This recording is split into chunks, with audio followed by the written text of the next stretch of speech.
People have argued around whether stakeholder theory itself provides enough guidance to run a business in an ethical way, or does it need something else? This is a problem that theorists have called the so-called normative justification problem of stakeholder theory.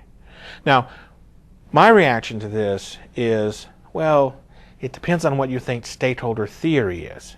If you think it's an alternative to shareholder theory, so there's a shareholder theory of the firm, and then there's a stakeholder theory of the firm, maybe you need, and so they're to be juxtaposed against each other.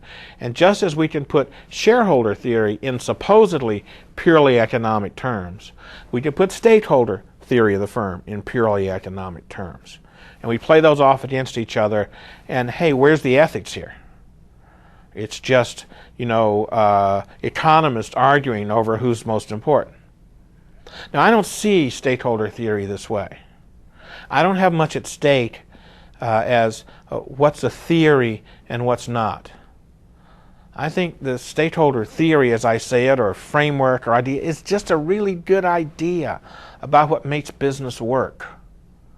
Embedded in that is once you frame things as creating value for stakeholders, I've framed it as creating value for other human beings who have names and faces and children. So I'm doing ethics.